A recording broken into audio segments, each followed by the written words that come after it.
Hi, my name is called Beer, and let's start with The Invincible. The Invincible was written by Polish writer Stanisław Lem, the author of the very well-known Solaris. In general, I think that The Invincible should have been a movie, but I will take a game as well. So the plot of the book, I will try to tell you without spoilers, is revolving around an expedition who has landed on a distant desert planet, much like a Mars, but an itsy-bitsy teeny-weeny more alive one. And then bad things start to happen. Duh. All I can say that this plot is not a usual one where you land on some creepy rock and then some monsters start snatching your crew one by one. It's not like that. If you remember Solaris, you can realize that Stanisław Lem tried to avoid clichés and think of something more intriguing. So I can promise you that The Invincible is not a cliché story. It is really good, less psychological if you compare it to Solaris and more action-oriented. Also, if you played Firewatch, you will see where they took the inspiration from. Foundation.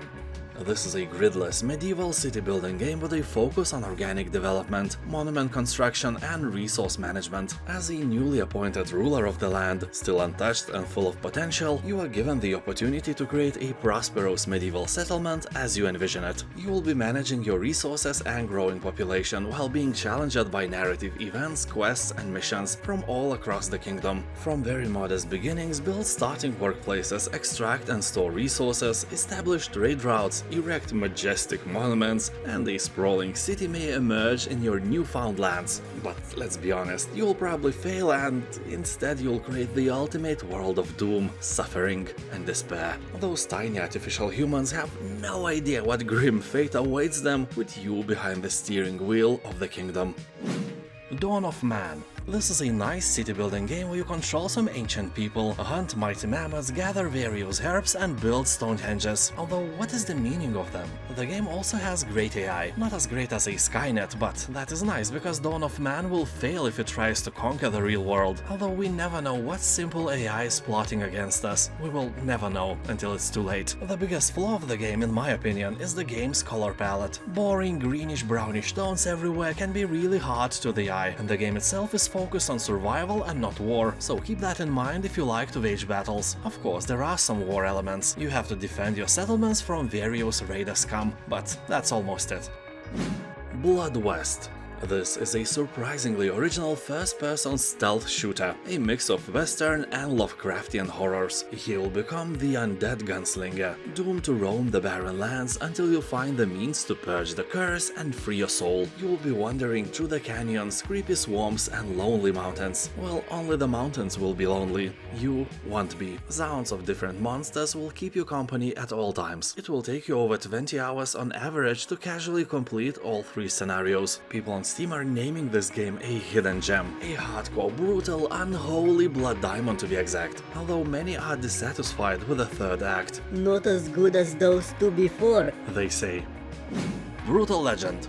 This is the most metal game that exists in the entire universe, and if you like Jack Black, who is the main hero here, it's a must-play for you. I'm not kidding, it lacks only 1% to be in the overwhelmingly positive review range. So this is an action-adventure that marries combat with open-world freedom. Here you'll meet cover bands, demons intent on enslaving humanity, heavy metal tunes, and Ozzy Osbourne himself. So as I have mentioned before, here you'll play as Jack Black, as he embarks on a tour of epic destruction with an axe, a guitar, and his minions. You will command the power of rock and awesomeness that will melt the face off your enemies. Also, the game is really funny, and I mean it.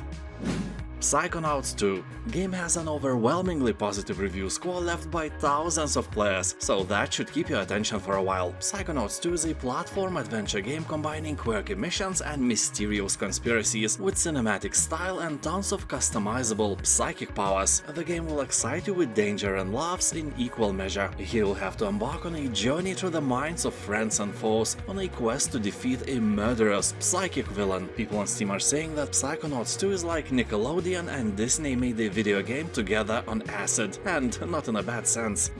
Ghostrunner 2. In the second part of this legendary game, you will adventure through a post-apocalyptic cyberpunk future. It takes place after the fall of the Keymaster, a tyrant who ruled over Dharma Tower, which is the last refuge of mankind. Now you have to take on the violent AI cult that has assembled outside the tower and shape the future of humanity. Their only demand is that humanity should put pineapple in every bowl of potato salad. Blasphemy! an absolute heresy, so you should eradicate this cult once and for all. So here you'll find new katana combat mechanics, a deeper exploration of the world beyond Dama Tower, non-linear levels with complex motorbike sections, new modes and all the action you loved about the first part of the game. Plus, boss fights are more interactive, giving you freedom to choose how to survive battles against the toughest opponents. The review score is very positive and everyone is praising great voice acting, intriguing story and saying that if you like the first part, there is no way that you won't like the second as well.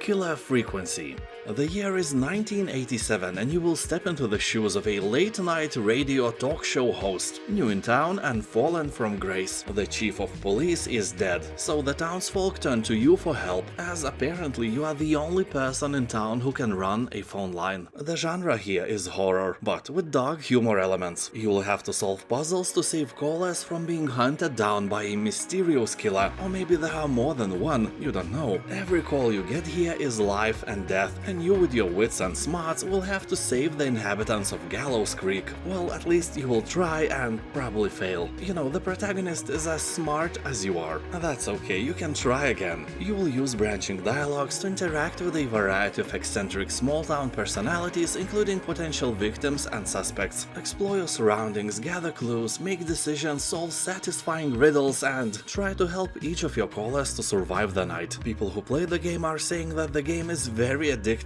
and fun. It has a very high review score and there are not a lot of games like that in general, so it's a really cool and original title. This War of Mine.